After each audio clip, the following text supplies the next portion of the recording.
What are the best harmless pranks you can pull?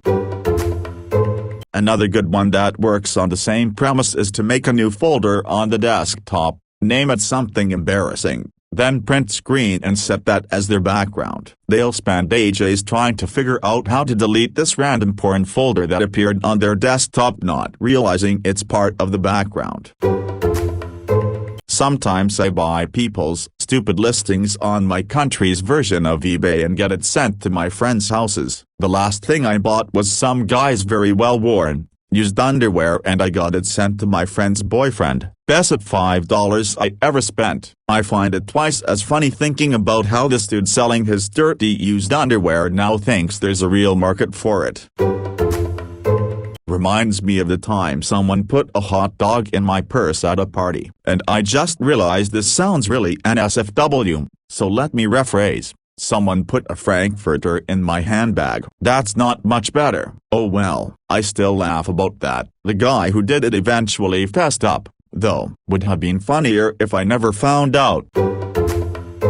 When I was at university, two girls got into an escalatingly huge competition about how to annoy each other. They were actually friends, but they had some sort of weird anarchic spirit in them that just led to general carnage. It concluded when one of them went into the other's room and turned literally everything in it upside down. Then it turned out that the other had been collecting newspapers for about 6 months for the specific purpose of also going into their rival's room and filling it several feet deep with scrunched up pages, which she then did. At that point the university was just like, okay, that's enough now, and ordered them to stop. I mean, I'd call it the draw. Hilarious when the opposite happens. I was heading to a day festival with some friends and we were pre-drinking in my apartment. One girl was notoriously late, so I rang her to see when she'd get here. She lived over 130 kilometers away. College friend, in the middle of nowhere on a little farm. When she answered the phone, she was moving cows from one field to the next and thought the gig was the next day. She managed to get herself together and get to the festival a few hours late. We met her there. That reminded me, I did something similar to my friend 10 years ago. I saw an offer for free personalized business cards and just have to pay postage. What a great idea, and took a super zoomed up picture of my face and photoshopped it onto a rainbow background and ordered a stack of business cards with them on it. Then I hid them all over his room in every weird place possible. They were the perfect size, under his keyboard, in his jean pockets, etc. etc. He managed to find all of them over time, or so we thought. 6 years after that I get a random text from him with a photo of one of the cards and a message saying, "I'm dying. I just found this under some books in my drawer." In high school, I once fed about $5 worth of pennies through the upper slots of a friend's locker before first period. The bell rang. We all went to our lockers. He opened up his and what seemed like a 3-minute rain of pennies cascaded down onto the floor. The entire hallway froze and it was all you could hear, like I say, for 2 or 3 minutes. It was an excellent, cheap joke that didn't hurt anybody. Very embarrassing though. Well worth it.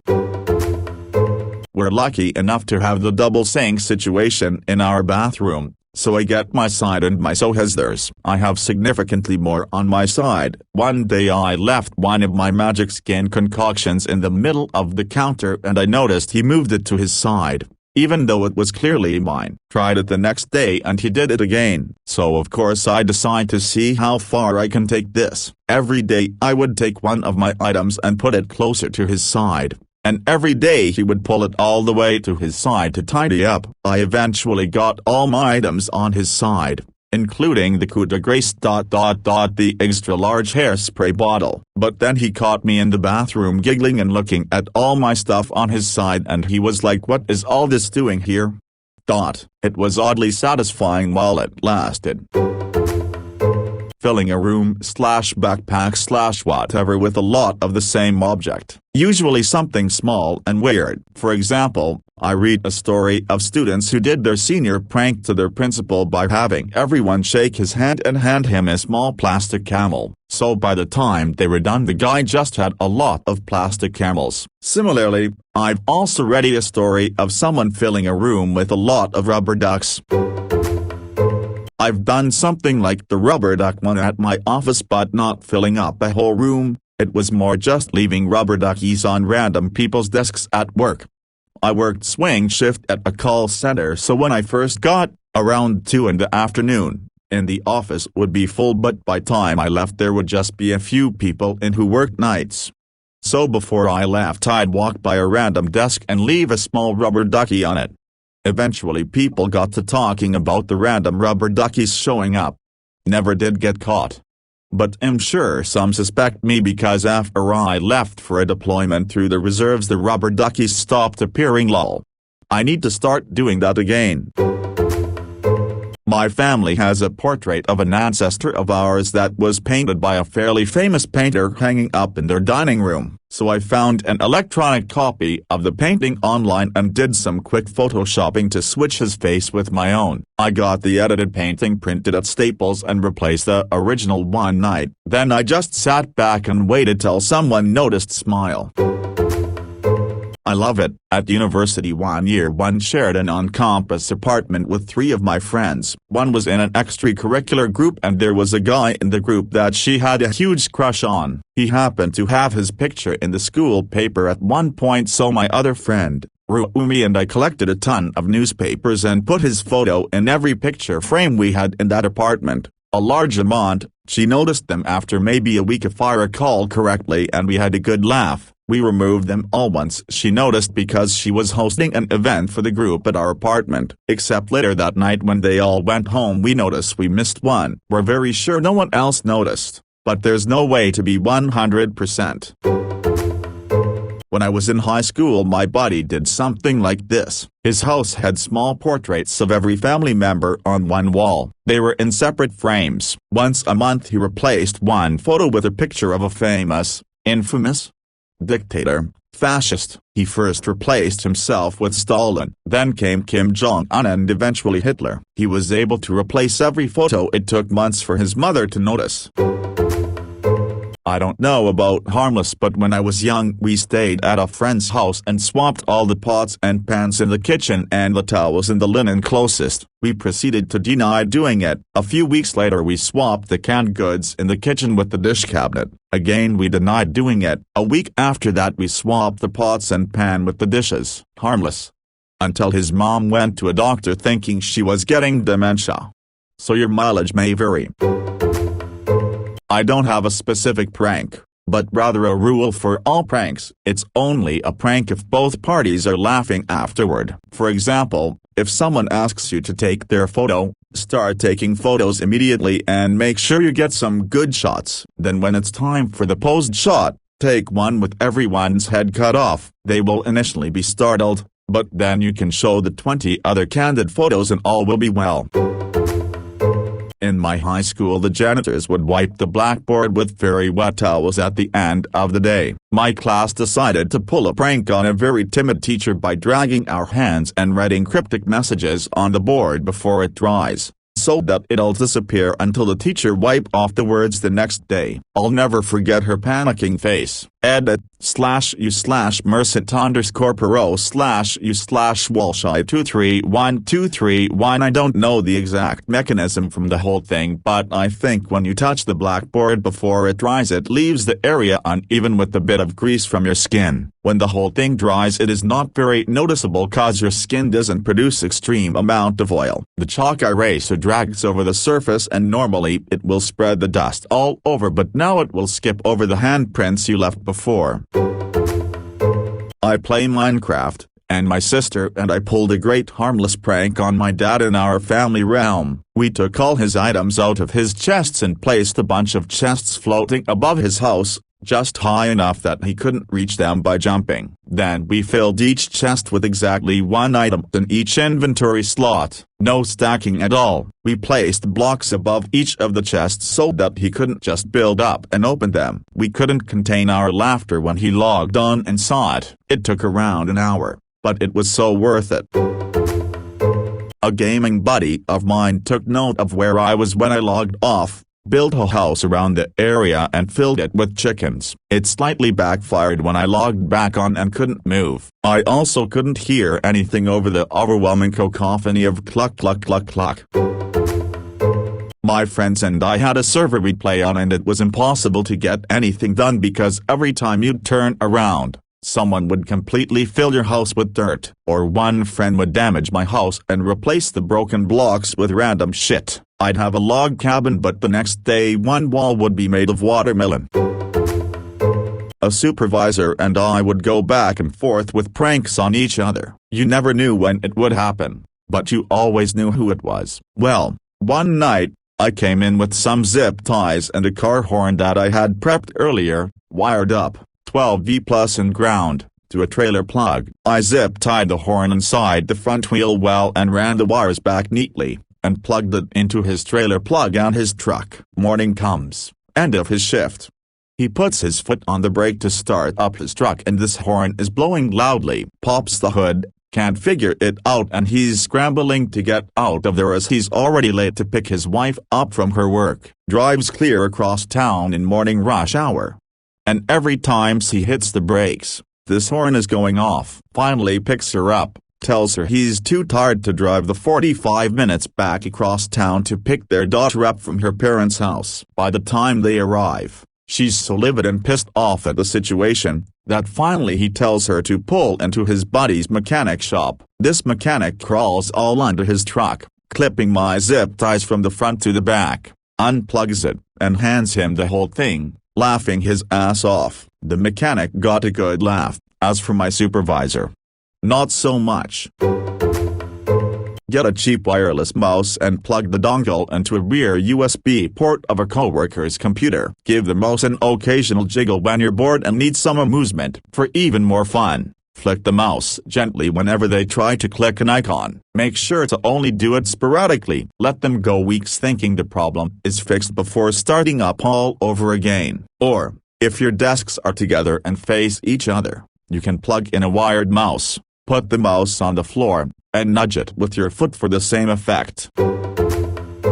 Well, in my old job I had an office mate, who sat in the cubicle next to me, who kept all their files on their desktop, like literally every inch of their desktop was files. She was a really nice person, just bad with using folders I guess. So one time when she was AFK, I screenshot her desktop, then proceed to put all her files in a little folder and hide it away. I then make the screenshot her wallpaper so it looks like her regular desktop. Cue her coming back to her desk, clicking frantically at all her files, wondering why nothing would open. I let this go on for a few more panicked seconds before I walk over, chuckling and telling her what I did. Smile.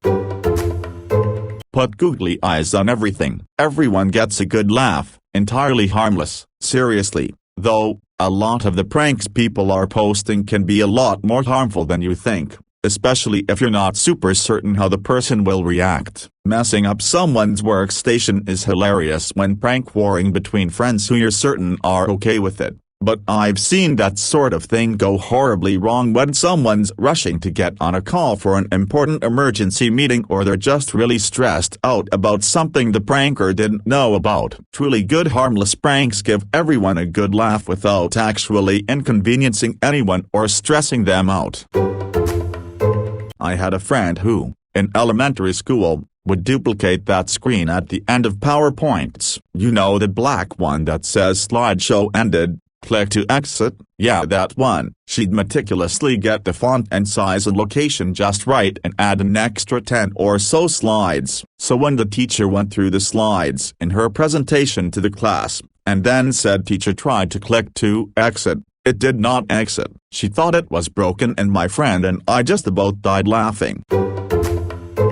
I read this off a Tumblr post. If I remember correctly, someone was doing improv and was hit with, "Hey, did you hear they're gonna stop making socks?" And it devastated up because that's the most ridiculously hilarious scenario ever. I tried it recently and it worked hilariously well, but also the first thing anyone said was because of COVID, which is sorta morbid, but I was still cry laughing.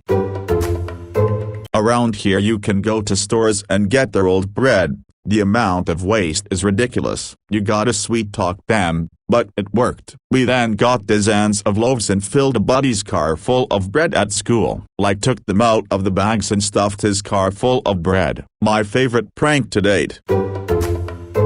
This is also a bit of parking lot justice, and you just need a roll of duct tape. If you see someone park their car in a handicap spot without a placard or sloppily parked across multiple parking spots, slap a length of duct tape across their door handle. If you want, write a note on it with permanent marker asking them to park better. Post note: be sure to wipe off your fingerprints in case you have an overzealous police force.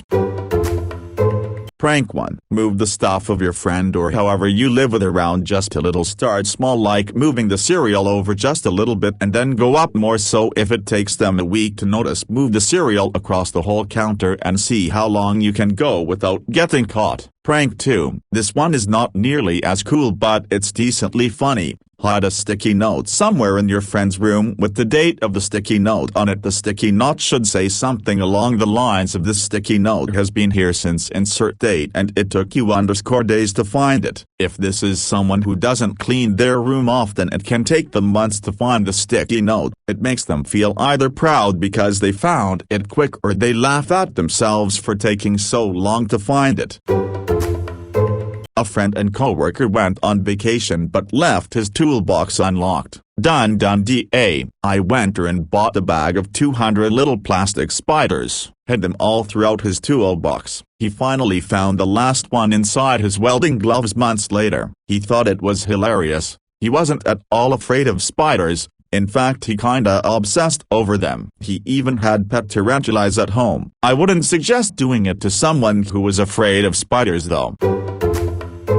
Disclaimer: this only works for children and gullible people. I tell the victims that I have a magic trick, that I can magically squeeze an egg through the crack a door makes, like in between the hinges. I ask them to put their fingers through the crack. Just the index and thumb would do. Then I carefully hand them the egg. I shout some phone's magic words and then I tell them to try to pull it through. It doesn't work. Oh shoot, I forgot the rest of the magic trick. Can you wait here real quick while I go figure it out? Thanks, bye. Leave them there however long until they figure it out. Where I work, they have total washlets, a seat warmer, bidet, on all the toilets. The controllers for the washlets used to be on the walls of the stalls. An enterprising prankster, rumored to be Conan O'Brien when he visited, switched the controllers between two stalls. Before long, a coworker was sitting in a stall when his neighbor pushed the spray button. Coworker was mid-shit when he heard the toilet seat booting up its spray nozzle. There was nothing he could do to stop it. Here come the warm jets. After the ordeal ended, he filed a ticket with facilities that said something like, "Please make it so this never happens again." The Toto seats now have the controls built into the seat. There's a great thing you can do I learned as a kid. You put your finger inside someone's belt loop. Make a hook with your finger so the loop is tight against your fingertip. With your finger pointed back at yourself, you pull tight and let the loop pop down into the crook of your finger hook. The sudden pop of the belt loop coming off your fingertip feels to the other person like you have just popped off their belt loop, but you haven't. My wife and her sisters will steal things from each other's houses when they visit. Sometimes they will hint at what it is and sometimes they'll just ask, "Notice anything missing?" It's good, never anything expensive or important, usually just a decorative item. We started doing white elephant gift exchanges at Christmas a while back, and a few of the stolen items have shown up as gifts. Someone will open a box and you'll hear a sister yell, "Hey, that's mine." A more universally harmless prank would be to leave random stuff at people's houses. On Fridays I usually hang out with my boyfriend after work. He gets off at random hours, so I just happened to get lucky and he was on his way home when I was coming back from dinner with my parents. We live separately because we're saving for our own place sometime next year, so I texted his mom to see if she'd let me in so I could scare him. She loves torturing him, so of course she was down to do it. I texted him to let him know I was feeling sick after dinner and I probably wouldn't want to hang out. Then I went to his place and hid in his closet. He leaves his location on Snapchat, so I could see that he was just across the street getting fast food for dinner. It took like 10 minutes of me hiding on the floor of his closet before I could hear him come upstairs. He had his back turned to me and put his bag of McDonald's on the bed. The lights were still off and everything. I asked, "Hey babe, can I have a French fry?" He screamed and choked on his Coke. Maybe it wasn't totally harmless,